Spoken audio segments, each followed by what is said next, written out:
So good morning and welcome to the other post-benefits OPEB Trust Fund Investment Committee meeting. I'm Heather Clable. I am the Associate Superintendent of Fiscal Services. And our first item on the agenda, well actually before we do that, since we haven't met in person in a while, and it's a small group, we want to just go around our table and introduce ourselves to everyone. That would be great. So I've already said my name. Renee? I'm Renee Milburn. I am the Fiscal Compliance Officer and I represent the AMT. Yes. The name of the group has changed. It's now the non-unit group, or the NUG, as we lovingly refer to it as. And I'm Christian Sevier, feeling fortunate to have made it here with Siegel Marco, and we are the advisor to the OPEB. And my colleague, Tanya Keaty, who's usually with us, is out on maternity leave, so you'll see her next meeting, hopefully. Jamie Brennan, FCPS board member. Janae Mugwagwa, and I'm a community representative. Justin Hyde, serve as the president of the Frederick County Teachers Association. Derek Hoover Beat, program administrator for the virtual school, and I represent FACASA / the other part of it now too. It's the FICNIC. Yes. Yeah, they're the other supervisors of. Yes, it's the Frederick County Non-Certificated Supervisors is what it stands for. Those acronyms. I know, we do love that. And Lynn? Lynn McKay, I'm the Executive Assistant for Fiscal Services and the Recording Secretary for the county. Excellent. So our first actual item of business is the approval of the September 5th minutes. I motion to approve the Friday, September 5th, 2025 OPEB minutes. Justin is our second. All those in favor? Aye. Excellent. All righty.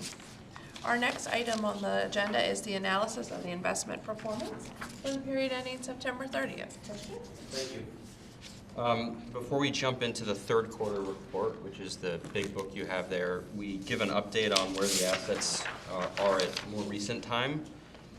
So we ran this as of Wednesday's close, and you can see the assets, which is this one pager with the pie chart. 231 million, which is about a $4.5 million increase over where you're going to see the portfolio as of the end of the third quarter, as of September 30th. So you're going to see good numbers for the third quarter, September, and the good news has continued pretty much throughout the year since the end of the third quarter, with some up and downs, and we can talk about that a bit more. So if you move into the large packet, says analysis of investment performance, period ended September 30th, 2025 on the cover. I'll spend a couple minutes just on the market environment. If there are any questions or if I'm moving too quickly, feel free to slow me down. But if you move forward to the third page, which has the bar charts at the bottom, and it says page 3 at the bottom, and you focus your eyes at the bar charts at the bottom of the page. These are major indexes that represent primarily the equity and fixed income markets, which make up the vast majority of most institutional portfolios, including yours. And we'll start with the S&P 500 towards the bottom left, which was up 3.7% for the month of September, which brought the year-to-date return. When I say year-to-date, I'm talking about the calendar year-to-date, not the plan's fiscal year-to-date, although we'll show you those numbers too.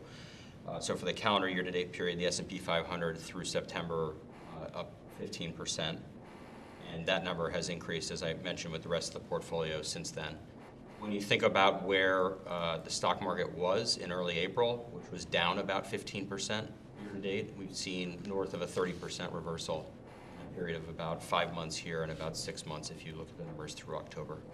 So it's been pretty much incredible turn of events in terms of what the stock market has done. And when you think about what's driven that, it hasn't really been sort of less uncertainty in the world, because it still feels like the world is very uncertain.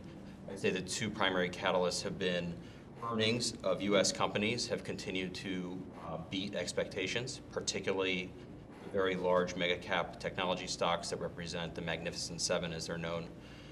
And when you look at earnings collectively on the S&P 500, they were projected to be up about 8% in terms of earnings growth in the third quarter. It ended up being 15% earnings growth. So a pretty significant beat there. And despite all the calls for the economy slowing down and the softer labor market, which we are starting to see to some extent, companies are continuing to remain very profitable and generate tremendous earnings. The other catalyst has been the Federal Reserve and what they've done with interest rates. So they've cut interest rates twice this year. This was after 3 interest rate cuts last year. So if you think about that benchmark rate, which was up at about 5.5% middle of last year, that's down now to a range of about 3.75, 4%. That's a significant drop in the short-term rate. And the way just about every asset class prices is really off that short-term rate as the base rate. So you've got slightly easier financial conditions coupled with strong corporate earnings, and that's really what's driven the U.S. market. One other comment outside of the U.S., if you look at the 2 indexes that are on the far left side of the page, we've gotten used to in recent years, and you'll see this in some of the other numbers in this market overview, the U.S. significantly outperforming international markets. And this year, despite that being the expectation again coming in at the beginning of the year, has not been the case. You've seen the developed international market represented by MSCI EAFE there, 25%. About 9% of that return is simply U.S. dollar depreciation relative to other currencies that are in that index. And then the emerging market index, which people were quite bearish on coming into the year, is actually the top performer here year to date, up close to 28%. If we look at that return now, year to date here in December, that's closer to a 30% return. So, pretty good testament to why you shouldn't try to time or predict markets, particularly in the short term. And you think about the EM, part of the story there, why people were so bearish coming into the beginning of the year was just the hawkish rhetoric certainly coming from the presidency and how aggressive tariffs looked like they were going to be. Some of that has been rolled back. Some of it still has to be worked through. But overall, a really good year for global equity markets. So that's going to drive most of the returns in your portfolio. But the other piece, if you look further to the right on the bottom of the page, is really bonds. So you do have pretty significant bond exposure in the portfolio too. And the index we typically point you to get a sense of how things are going for bonds is the second from the right, which is the Bloomberg U.S. Aggregate. And this represents core bonds in the U.S. And by core, I think high quality investment grade corporate bonds, U.S. Treasuries, which are actually the largest representation of that index, issues from mortgage-backed securities from Fannie Mae and Freddie Mac, so government-sponsored mortgages. And if you look at that index, after being up about 1% in September, it's up over 6% year to date. So that's a good year for bonds. Not totally outside of what was expected, just given where we were with yields coming into the year. Yields, you can think of that as kind of the coupon that those bonds pay, coupled with where they're priced at. So bonds do have some price volatility, despite the fact that a lot of people think that they are a certainty, and we saw that in 2022, where the U.S. Treasury market was down about 13%. But this has been a really good year for bonds, and it's been in part an interest rate story with the Fed cutting. And I'd say that's been a bigger driver than in years past, where you saw credit, which is non-Treasury bonds, really driving the returns. So long-winded way of saying the news here is really good year to date, notwithstanding the fact that it has been a very volatile year. And I think for a lot of folks, it's felt like a very uncomfortable year, and I put myself in that camp as well. I can spend more time on the markets. I kind of put it to you if you have questions, if there's anything you've kind of heard or seen in the headlines. I can also tie back some market comments as we move through the performance report. So I'll just pause and see if there's anything that comes to mind now. Okay. Well, let's come back if there are any questions or issues, but let's jump ahead for the time being to page 13, which is behind the executive summary tab in that big book. Sorry, it's behind the total fund. No, it's behind the executive summary. It's kind of stuck to the other one. So this is a brief write-up of what happened in the portfolio for the quarter. And you can see that the assets quarter over quarter increased. And I mentioned that $226.5 million. That was up from $213.3. The investment gains were $12.2 million, and there was the $1 million contribution that came into the OPEB over the course of the quarter. And as a reminder, that was a direct contribution, one-time funding from the Frederick County government. Where did that within the funds go exactly, the $1 million? Like, did it just get spread, like, comes in, how does it? I think at that time we might have had a call from Hamilton. And so we were putting that, it depends upon what's up, and we'd had a call from Hamilton, I always forget the name of the, Hamilton Lane. yeah, it's in Hamilton Lane, the private Credit. private credit. And so we just went ahead and put it that way. Okay. Yeah, the timing worked out well there. Generally, what we do is we just look at the asset mix relative to the targets that are in the investment policy statement, and if something is over or underweight, there's a contribution come in, we'll just look to right-size it. In this case, you have this kind of unique investment, and we're going to talk about it more in terms of future commitments to the private credit, because the way it works is very different than the rest of the portfolio. So I'll go into more detail about that in a few minutes. So that investment gain of $12.2 million translates to a return of 5.7%. That's a very good return for one quarter. And that was slightly ahead of the plan's policy benchmark of 5.5%. We note that the asset allocation is in line with the targets and the established ranges in the policy statement. And we did have a second capital call. So this is the unique aspect of this private credit investment, is that they call the money as they see the opportunity, as opposed to just calling it all and sitting on it. And it's because in the private markets, the deployment of the money tends to be sort of sporadic. There's subsequently been a third capital call, so you're going to see these numbers again for Hamilton Lane, but the news there is that it's off to a good start performance-wise, and you are making the contributions at the pace that we expected that you would be making them. And you have no managers currently on the watch list. Any questions there? Okay, let's jump ahead to page 15. So this is showing you in dollar terms what is invested in each asset class, as well as the total. That 226.5 you see at the top on the left under market value. About 50% of the portfolio is in domestic or U.S. equities. 13% is in international equity. 36% is in fixed income. 1% is in private credit. And you can see to the right the policy targets, so they're pretty tight overall to the policy targets. U.S. equities are a bit overweight. Fixed income is a bit overweight as well, and the reason why fixed income is the largest overweight is because as that private credit investment calls capital, the funding source for that is your fixed income portfolio.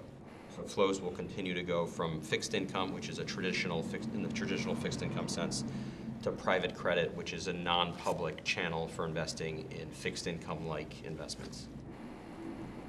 So everything looks good in terms of the asset allocation. And if we go forward one page to 16, as we've said in the past, we tend to focus in percentage terms, but I think it's good to translate that to what everything means in dollars. And so that $12 million in investment gains for the quarter, that is a paper gain. You have not realized that. Nonetheless, you can see that number that I mentioned on the executive summary, as well as the cash flow. There's a little bit in excess, $355. I was looking at that earlier, and I'm not sure exactly what that is, but I think it's insignificant, and the majority of that $1 million contribution into the plan was the annual funding.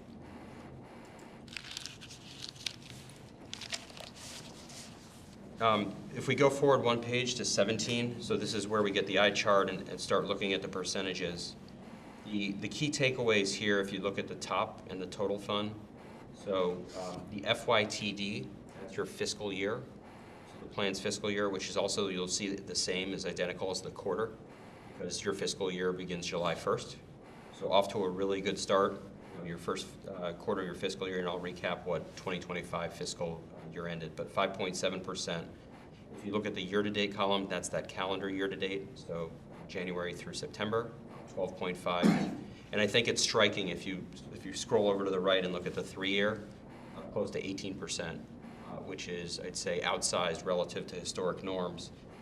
Even the 5-year, where you factor in that really rough 2022 period, the stock market was down about 18%, the bond market was down about 13%. You have an annualized return over the last 5 years of 10%. So you don't have to look very far down on the page to see what's driving that. It's really the equity markets, which have been, with few exceptions, outstanding in terms of generating returns for plans. Your U.S. equity exposure, the Fidelity Total Market Index there, which is again half of the plan, that is indexed. So you don't pay managers to take active bets. pay their research staff. You are simply getting what the U.S. equity market gives you. That has been a very good place to be in recent years, in part because a very large percentage of that index is made up of those 7 stocks that I mentioned, the Magnificent Seven, the Alphabets, Amazons, Tesla's in that bucket, although they're a bit of an outlier, Microsoft, Apple, et cetera. They have really been driving the markets forward, and that has continued. The middle fund on the page is the American Funds UPAC. That is your international fund, where you get exposure primarily to the developed international world, but a little bit of emerging market as well.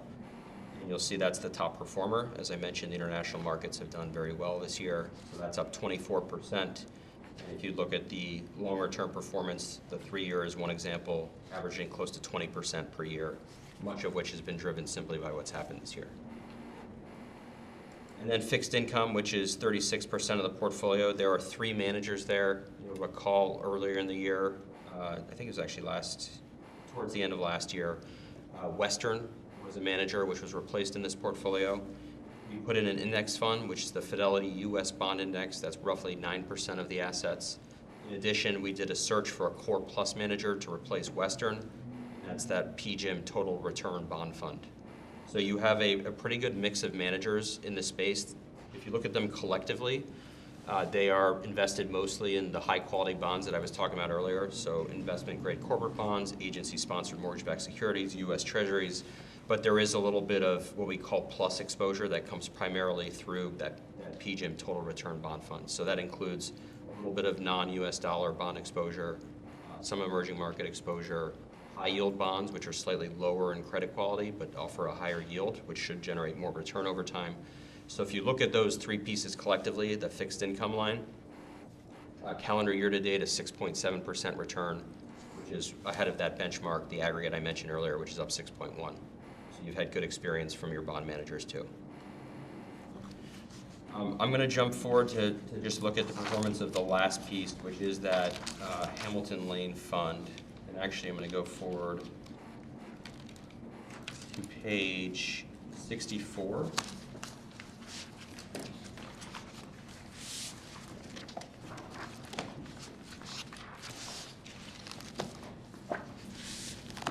So the reporting approach here is different than the traditional investments you have in the portfolio, and that has to do with the unique structure of this fund, the way they call capital. And so I just want to give you, we won't do this every meeting, but give you a bit more detail on what we're showing here to help you understand the way we measure capital deployment, but also how we measure returns for this, because the return calculation is done a bit differently. For private market investments, we use what's called an IRR, internal rate of return. And so if you look middle under that private equity portfolio section, the green bar, you see an IRR column and you'll see a 6.6% return. Think of that as a since inception return for this fund since it was added to the portfolio, excuse me, which was earlier this year. So that's a really good return right out of the gate. The amount committed to this fund was $7.5 million, and you can see the total contribution as of the end of the 3rd quarter was $2.5 million. So there's roughly another $5 million that's going to get called into this fund. And again, that's as the manager sees opportunity, they're going to say, send us some amount of the remaining that you owe us. We work with Heather and staff to source that money if it's not available in cash and get that transferred to Hamilton Lane for investment.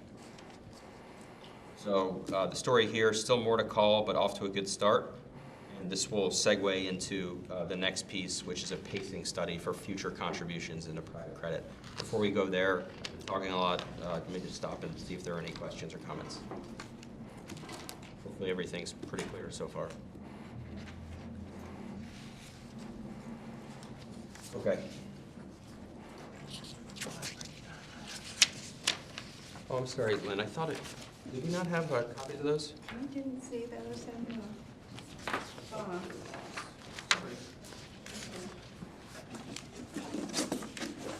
You know what, they're buried underneath.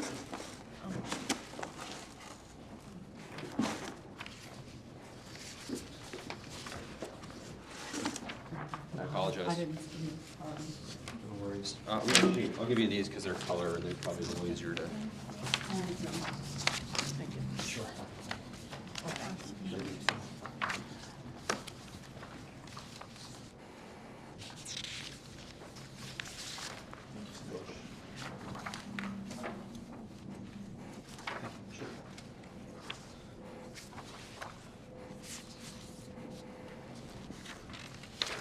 So the exercise here, which we teed up at the last meeting, was to just take a look at the private credit commitment made so far, think about that in the context of the plan's long-term target from an asset allocation percentage perspective, which is 7.5%, and try to assess what the next steps are in terms of future commitments to private credit.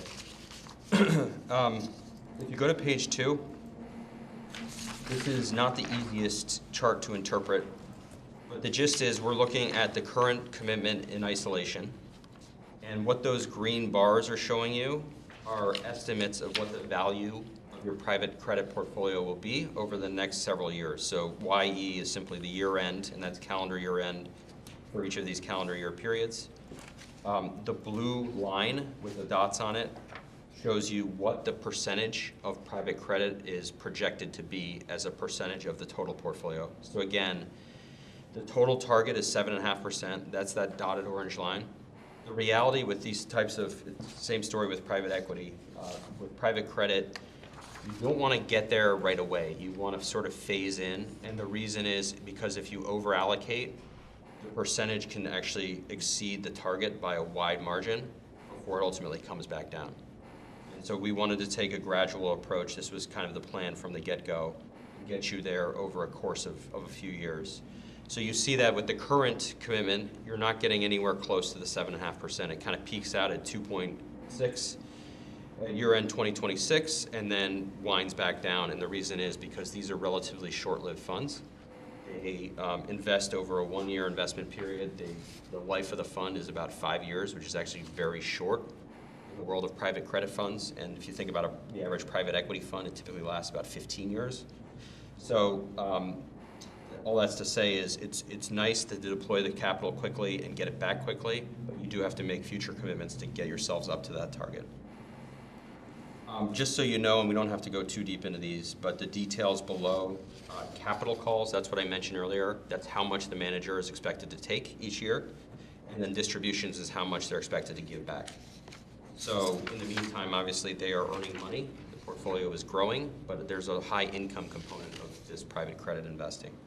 So if the takeaway here at the bottom is if you look at 2026, you'll see the capital call slightly exceeds the amount distributed. As they're calling capital for new investments, they're returning investments that have matured and they've got paid back on. But you actually see that flip in 2027 where the distributions are larger than the capital calls. So that's what you have to keep in mind is that, again, this sort of recycling of money has to continue in order to get the allocation higher. So the question we ask ourselves is how much more do we need to commit? And that's where we start on page 3. Question for you on page 2. Sure. In 2030, why is it starting to trend down? Like if we're trying to trend up towards that 7.5. Yeah, so it actually starts trending down before that, right, in 2027. And that's because you've made one commitment so far.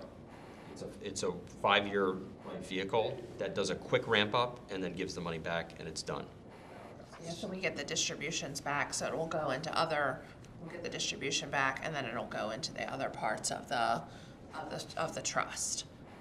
So it seems like it's one of those things that you kind of have to keep recycling your investment. Yeah, it's a great question, and this is why this type of investing is so different than everything else in the portfolio. If you give money to an equity manager, they're going to keep the money. It'll grow over time, hopefully, and they won't give it back until you ask for it. In these private market investments, they are fixed, closed-end, fixed-life vehicles that are designed to go in and invest however they set out to invest, basically increase value and give the money back. Now, is this investment more aggressive or like in that range of aggressivity? Like, is it high or low, middle? It's more towards the high end. So taking a few steps back, the rationale for adding this asset class is that you have a very long horizon as a trust, which means you can take significant amount of risk, which you do. But the problem becomes when you start allocating, 60, 70% of a portfolio in equity risk or volatility becomes the driving force of everything that happens in the portfolio, which to some extent is okay, but you start getting to that higher end of the band and you ask yourselves, are there other asset classes that can generate similar type of returns as equities have historically, but do it in a different fashion where it's helping in terms of diversification, but also would be less exposed if there is a significant turn down like we've seen in 2008 and 2022 and periods like that. So enter private credit, which is one of these alternative asset classes. It is very nuanced. This particular manager, Hamilton Lane, essentially what they're doing is making floating rate loans. So instead of the average, bond portfolio, which is fixed rate and significantly exposed to what interest rates are doing, a floating rate loan will adjust based on the underlying interest rate environment. So that's an appealing aspect of it. Hamilton Lane is a huge private markets manager, both on the equity side and the credit side. And so they have built over time relationships with a ton of limited partners, which are essentially private equity investment vehicles or private credit investment vehicles. And so they have good visibility into what's out there in this world that is less opaque. There's much less reporting requirement. And ultimately, the idea is to build a portfolio from a risk perspective that would be somewhat like a high yield bond portfolio, so slightly lower quality than a US Treasury or an Apple bond, but gives you a yield that should be something on the order of about 10% net of fees over time. Which, when you look at the historical returns of the equity market in recent years, factoring in recent years, equity markets are somewhere in the 10% range long term. So that's kind of the rationale. It's a different way of doing it, but it gives you a bit of diversification in the portfolio. Just a quick question on that. Given the expected commitment that was supposed to have been made already and sort of the capital calls have done, is there a view that maybe they're not seeing the same flow because it looks like the projected calls are a little bit less, or do you expect some calls before the end of the year to meet that 2025 target of capital calls? Yeah, so we are, there was an additional call last month. I think we'll probably get one more call. We may get one more call before the calendar closes out, but if we don't, we'll probably get a relatively large one in January. This fund is basically at the end of its investment period, which means they're going to be back in market next year, probably in the first or second quarter with the next iteration. And so the exact timing is kind of hard to predict.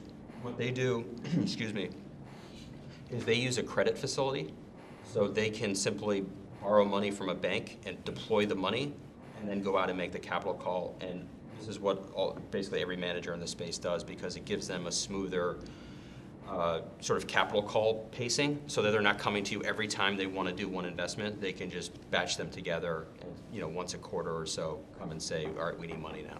So they're giving pretty good insight about their. Oh, yeah. Okay. Yeah.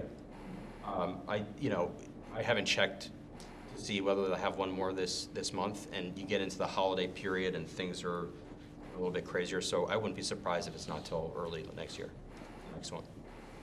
And last question related to that. I know that there's quite a bit of a challenge sometimes, especially seen with secondaries and tertiary vehicles coming.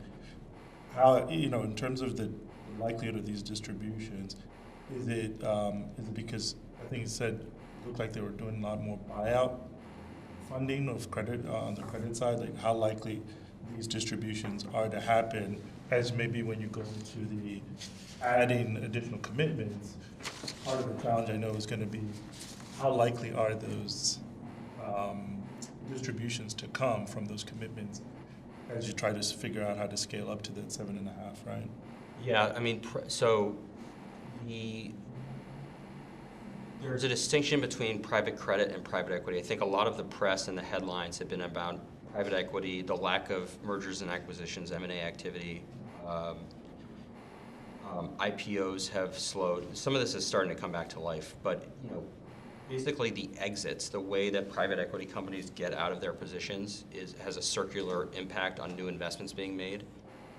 The demand for private credit has remained very strong. What I would say is, like private equity, in private credit we believe in vintage year diversification, which basically means you just keep deploying because you don't know what the environment is going to be. One of these funds you may end up with a 7-8% return. One of these funds you may end up with a 11-12% return. If you end up with a 7-8% return, it's probably because one or two of the 30 or so loans in the portfolio had an effective default. So that is the risk you take. When you think about the yields you're getting, that should cover the loss of any loans over time. So to answer your question, it's kind of tough to predict what's going to happen a few years from now.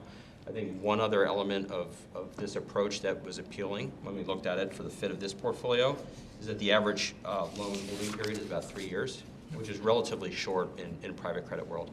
But to your point about buyouts, they are typically doing sponsored lending, which means there's a private equity partner, and this is where Hamilton Lane gets into their bread and butter, which is all these relationships they have with private equity LPs. And when they're doing the lending, they're typically doing it on a transaction that involves a private equity acquisition, which tends to be safer and more predictable than non-sponsored or non-private equity deals, where there's less transparency and less documentation and sort of less underwriting that goes into the deal. Did I answer your question? Yep. Okay, so let's look at, so we've established there's not enough there if you don't do anything else to get you to 7.5%. But page 3 starts to say, okay, well, how much more should you do in future vehicles? So the idea here is to lay the groundwork for additional work that we're going to do. Up top, we're saying, okay, what if you add to this an additional $10 million commitment to Hamilton Lane's next fund, which again, they're raising these funds roughly one a year. And you can see the blue line starts to increase. You're not quite at that 7.5%, but you're sure getting closer. And so, as an example, you deploy the money to this new fund, $10 million commitment. And by the way, your last commitment was $7.5 million, just as a refresher. By calendar year end 2027, the allocation to private credit is up to 4.5%. So, that's a reasonable jump from 1.7%, which is where you'd be without doing anything else.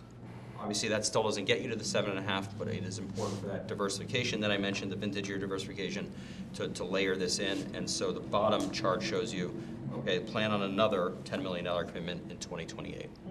And then by 2030, you're at 6.6%, still not at 7.5, but there's also some variability that can happen here in terms of the assumptions that we've made, which include what is the rest of the portfolio going to return, what is the investment experience going to be, with these underlying credit funds.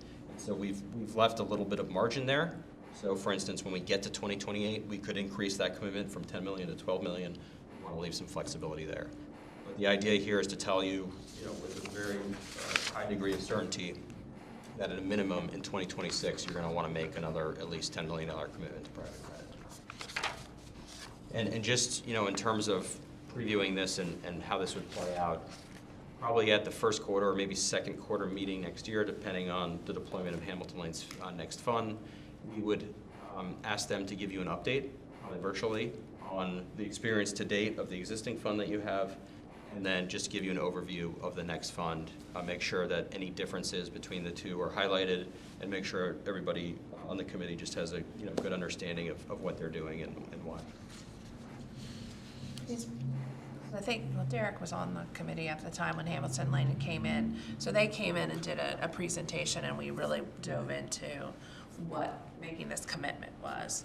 And I do think, you all should all have a copy of the investment policy, correct?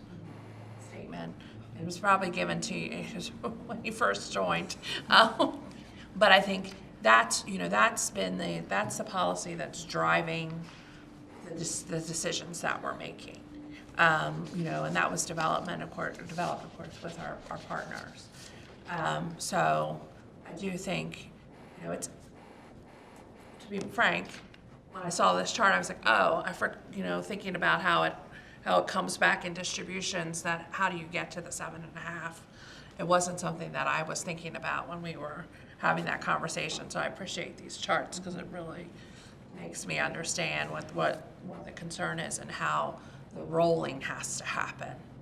So I do think that would be something that when we met again in March would probably be, I think it's March, right? Come back together in March.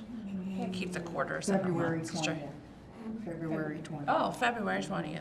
So when we come back, that would probably be something that we would want to be ready to have a conversation, determine if that's the thing that we would want to be able to move forward with.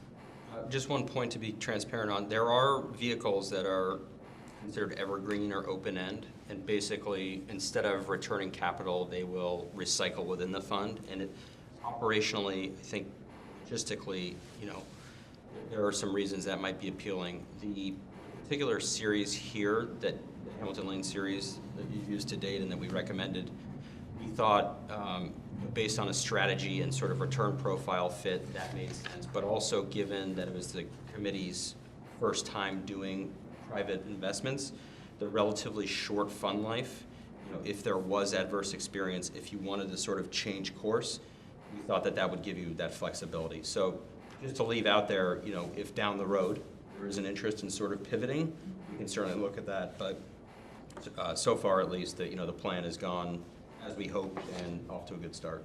And I will say, just from a logistics standpoint, the capital call process from our perspective is not a difficult process.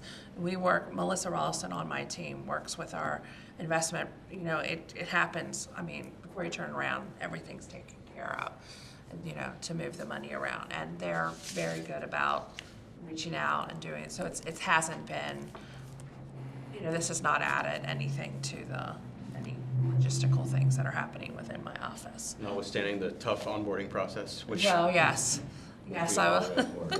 If we can use the same Yeah.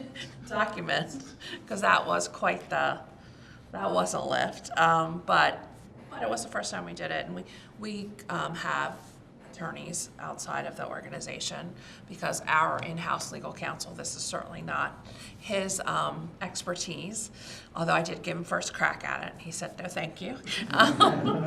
But we do have an attorney that we work with that reviewed all of our documentation, and so that was quite the process. But I think now that we've done it, if we stick with, I would imagine that it would be very similar. There's not a lot of change in the documentation series over, so hopefully it will be mostly similar. Hopefully it's just about identical. So, quick question. I know with looking to get the commitment up, and I wasn't here for the earlier process, but where could you potentially think about something like BDCs to help that private credit exposure without maybe the challenges or sometimes the issues around, private allocations and calls, but being able to be in a vehicle like a BDC alongside the private funds? It's something we can look at. BDC. Business Development Corporation. You're essentially investing in the same types of small, lesser known, more liquid companies. The structure is different. It's not a LP fund structure in the same way. I think the return profile probably ends up being a bit different too. There's the issue of diversification. It's just not typically, when we look to the more illiquid types of credit and the things you can do there, we felt like there's enough in these LP structures where we can get the exposure we want. We can do some modeling and look at it. If there are particular particular exposures that you've seen before or companies. But it comes down ultimately, I think, to diversification and just also trying to make this logistically feasible. It's not an area we've spent a whole lot of time putting our clients in. I'm happy to talk about it more. That was just an interesting way of, given the desire to get more private credit exposure, but with, again, the challenges of a private market is identifying managers, having enough capacity and managing the flow as a potential, even because, again, they're a little bit more liquid, because, again, some of the managers do have both BDCs and private. Yeah. You could kind of try to hit your target without essentially having the same kind of challenges on managing calls and it's alongside of it. But it's a fair point. What I will say is, if you look at the fixed income exposure and that being the funding source, when I say fixed income, I'm talking about the three managers, the traditionals, and where we are with still, yields a bit north of 4%. And then you think about the uncertainty in the world and already what this portfolio has been able to achieve from a return perspective. And this also feeds into why the index fund is in there, because frankly, 60-70% of the index fund that's in there, the exposure is to the U.S. government. those might not be bad things to have right now, just given the amount of uncertainty that's still out there. But if you wanted to get more direct, true private credit and that type of return profile and exposure, yeah, I think there are certainly other things you can do. I don't look at the total 35% of this plan is in traditional fixed income. I don't think that's too much. Longer term target is 32.5. So let me at least talk to our team and see what they're seeing in the space, and I can give you an update on that. And again, for these guys, right, most of it is buyout, right, funding. Most of it, not all. Most of it is senior first and second lien or unitranche. And again, it's all being sourced. They're essentially co-investments. They're being sourced from their limited partner community that they know very well. So they're not being brought deals that are going to put those relationships at risk. And I think that's where we see some of the value in this relationship. But they are credit, and I think that's an important thing too. Is this is not private equity? It doesn't have the same risk profile. It is. There are more knowns than unknowns that exist in private equity. Thanks for your questions. Well, I think that was everything I wanted to cover. I don't think you need an action item on the pacing study. It's just really setting it up. But if we do, then when we do have Hamilton Lane present and you want to move forward, you have the document that shows you, the dollar amounts that would make sense. So we can probably more easily make that recommendation. Okay, excellent. So are there any questions about any of the conversations that we've had today? I just have a question for myself as someone new on this and learning it. I had little knowledge when I was on the MSCA board and stuff like that. But so our total fund, our assets are at $231 million. Is every single dollar invested? And then let's say it is, knowing that the market is so sometimes volatile and that this has to outlive everyone here, what if something were to happen, what protections do we have in place to protect that money? Because I know, like, I try to relate it to my own life, but that's very different than this type. So, like, I know some is in high risk and some is in lower, but where is that protection long term, and what things happen if things do go south? Yeah, good questions. If you look at page 17, I'll just kind of break down the different pieces of the portfolio and talk about there's a balancing act here between growing this portfolio. I think the current actuarial assumed rate of return might be out by a quarter point. I think 6.5%. So there is baked into your actuarial assumptions, a need for growth. And in order to get growth in the portfolio, you have to take risk. The question is, how much risk do you take? The safest investment is at the bottom of the page, the Wilmington U.S. Government Money Market Fund. That is a traditional, I probably know money markets, but basically you're getting something that approximates the Fed funds rate, which again today, that's the Fed's benchmark that they set, which today is about 3.75, in the range of 3.75% to 4%. So actually, if you look at the trailing year, because they have cut rates twice this year, you can see that cash investment has gotten north of 4%. So this is part of the reason you may have seen in the headlines so much money has funneled over the last couple of years into money markets, because getting north of a 4% return, which is above the rate of inflation, with very little risk. Your risk is essentially that the government is either going to stop functioning entirely or stop paying back the people that have lent it money, which would be catastrophic for everything in this portfolio. So that's kind of the starting point. There's not a lot of money in there, and that's by design, because over time, cash doesn't really give you, certainly years ago, and as the Fed is cutting rates back to zero, it's not going to give you much return. The returns here have been driven by the equity markets. I talked about that. So you've got 60% of the assets roughly today in the equity market. And so that is how you're going to get to that 6.5% return. We model long-term, 10, 20 years, equity market returns somewhere in the 7% range, 7 to 7.5.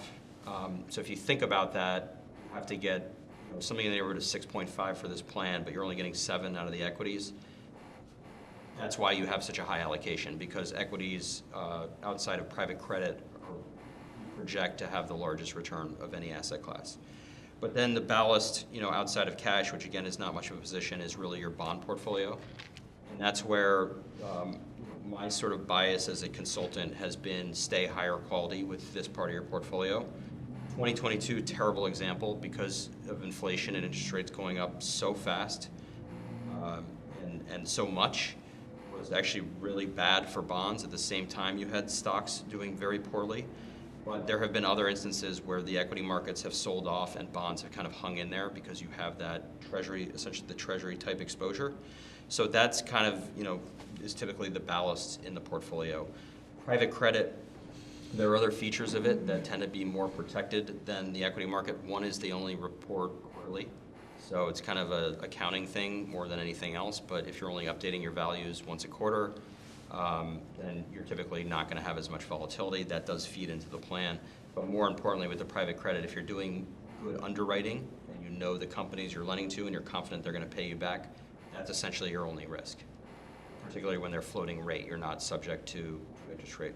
So those are the different pieces. And I guess to answer your question more directly, you're really trying to balance it out. Like you're trying to find things that are going to give you a good rate of return above the rate of inflation that approximate the actuarial assumed rate of return. But you also want to spread your chips out. And I think, you were in pretty good shape, I'd say, when we began working with you a few years ago. Private credit is one area we've added to, and I think going higher quality in the fixed income portfolio has been the other place where we've tried to say, all right, we're not going to take too much out of the equity bucket because you want that long-term return, but there are things you can do at the margin in the other parts of the portfolio just to give you more protection if things do go south. And then on the other side of it, on the operating budget side of it, we are not coming to the fund for any withdrawals.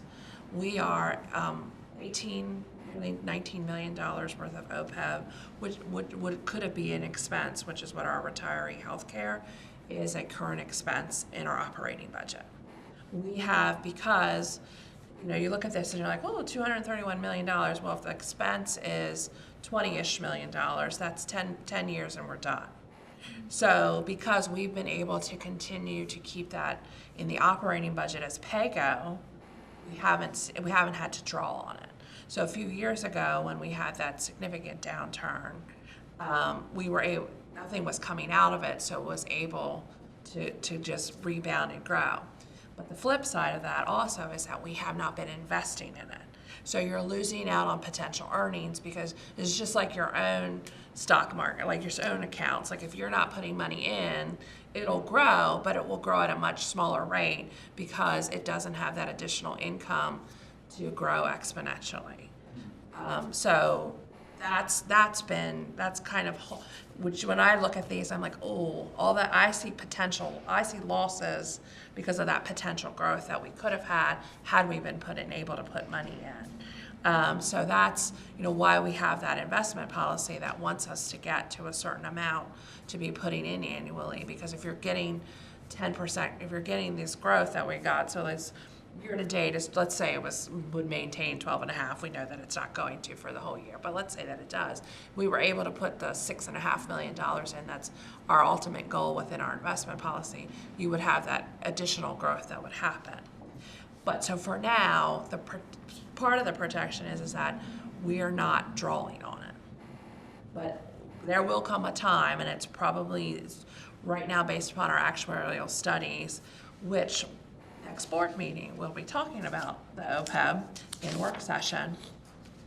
It would look like the mid-2030s is when we would probably want to be able to pull out at least a portion of the expense because our retiree population is growing. So that's, it'll eventually get to be so expensive within the operating budget that is something that we will have to, that's a place that we'll have to move to. And hopefully we'll be at a much better place for that. And it doesn't mean you have to take the full 20 million. The decision might be, well, we're going to take 5 million or something along those lines. But at this point, given where we are, again, $231 million in all of our pocketbooks is money that we can't even begin to imagine. But when you talk about a $20 million expense, and that every year our retiree population grows by about 125 to 150 people. So that's just where we see the growth happen. It's a great point because, using a traditional pension fund, I think is a good way to think about it, where if you have a significant cash flow draw from the fund, as you may, beginning in 2030, it sort of changes the way you want to invest in a few respects. One is liquidity, and that's where things like the private markets, where plans that have a high cash flow need are typically do less there because they need to free up money for other things, but also the level of risk.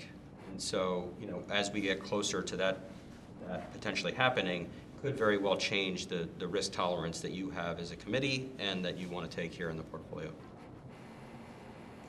Because right now, we just want to grow, because we know that is a future liability to the fund.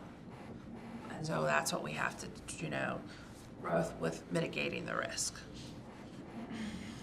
I guess maybe as a question on it's probably more policy on the investment policy side, because I know that there's no direct allocation to commodities in the portfolio. Yep.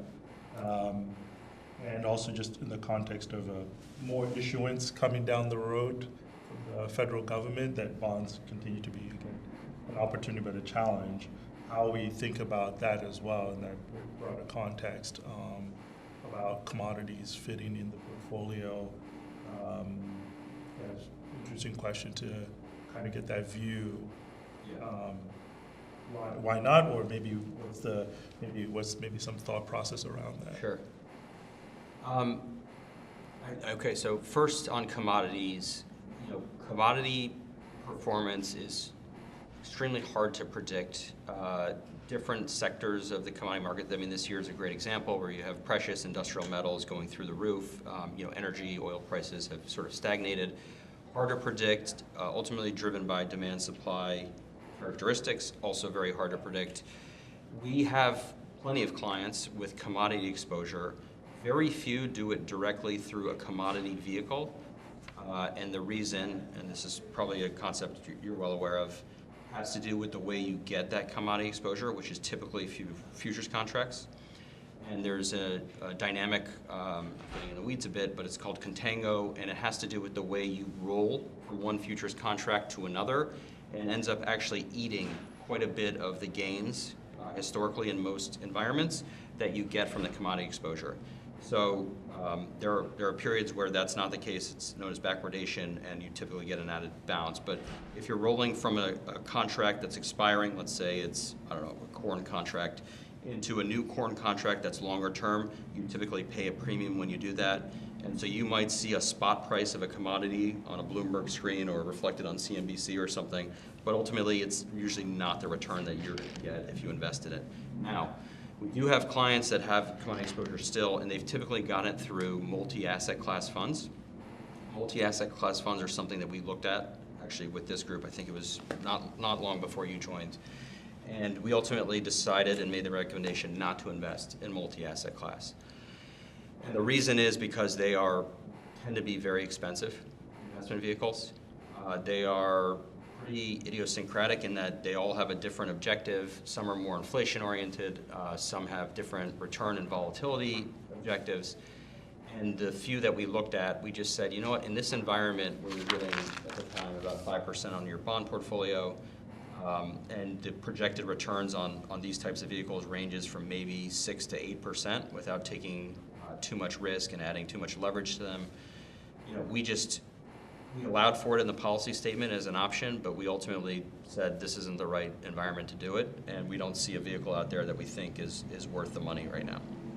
So it could ultimately be something that's revisited, but I'd say things have worked pretty well without it so far. So that's commodities. And then going to your question about treasury issuance, sure, there are risks.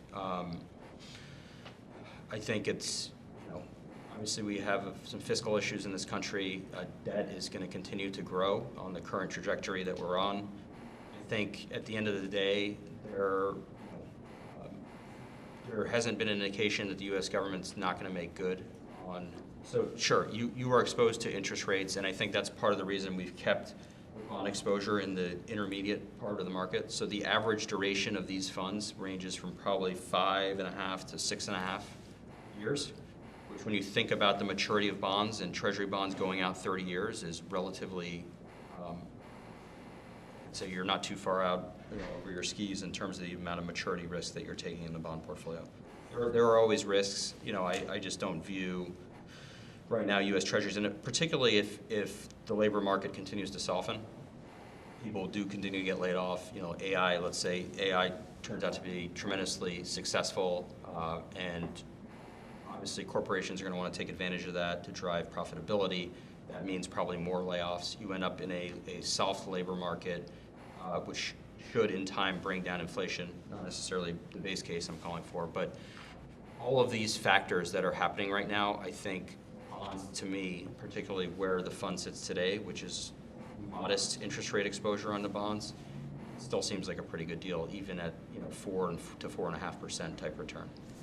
So we can do another round on the multi-asset class and just sort of look at a few different vehicles, which I think would probably be the optimal way to get some commodity exposure in here. I think, again, just the experience I've had, doing this 18 years is direct commodity exposure has often ended up in disappointment for a lot of our clients. If you truly believe inflation is going to be an issue, we're running about a 3% rate today, and the Fed wants to get that to 2%. If you don't think they're going to do that, and you think inflation's going the other way, then I'd say commodities are a pretty good bet. I just, think we as a firm are kind of suspect that you're going to see inflation start to go up to sort of that mid-single digit or even up to 9% where we were in 2022. Yeah, and I think my view is more about, again, on the risk management, sort of balancing out, and also less so maybe an inflation concern. I think the more that purchasing power side, right? Because again, if you sort of think about the purpose of the fund to cover, to be able to keep up with those things, but as well, I think on the thought process on is sort of just the context of the world where we probably see more growth happening outside of maybe the U.S. we've had a lot of stimulus for the last several years, right? Pretty good environment, but I think seeing what has happened overseas with their equity markets, it's more of a build kind of environment that's what we're sort of thinking about, kind of that idea of maybe not buying just commodities, but having exposure to global growth through kind of that idea of more exposure to those things that build things. It just feels like that's where it's going. But again, more the hedging or balancing out because, we are very heavily exposed to domestic equity. Yeah. And domestic economic conditions have been pretty good. Yeah, I guess you're making great points. One other point I make, if you look at the Russell 3000 index, which is you have the Dow Jones U.S. total stock market, but you think about the makeup of that index, probably 75% of that is large cap stocks. Probably about, 15%, close to 20 is mid cap, and very small, less than 10% is small cap. If you then think about the large cap companies, so if that's 70% of the index, and the mega caps make up 30% of that, and you think about their revenue streams, a significant portion of the revenue of the multinationals in the U.S. comes from outside of the U.S., probably something close to 50%, 45, call it. And so you still, you don't have the non-dollar element there flowing directly into the returns, but you do have a diversified revenue stream, which even in under the current administration, kind of hard not to see that stay a prominent part of earnings for these companies. And I think you've seen them kind of navigate this administration well and do a good job of playing to his ego. And I think that's left open those channels for a lot of these firms. So these are all good points, and you clearly know a lot about this field, and I'd be curious actually to hear some of the things that you've had experience with, both on the BDC side, but commodities as well. It's just excellent conversation. Like that's why we have a community member that those of us don't spend our time living in this, and I, on the other side, am only ever seeing the dollar and cents of what happens when it's time to go to the trust to ensure that our retirees, that we keep our promises to our retirees. So I really appreciate the conversation. So I guess at this point, if there are no other questions, so we will be back. And it's on the, it's on the bottom. February, it's gonna be Friday, February the 20th, and that is a virtual meeting, so, but just like this meeting, because it is February, if schools would happen to be closed that day, that meeting would be canceled for the day. But we will remind you of the policy as we get closer to that. So with nothing else, since it's December, I wish you all a wonderful holiday season and a happy new year. And thank you so much for serving on the committee. And at 9:41, we are adjourned.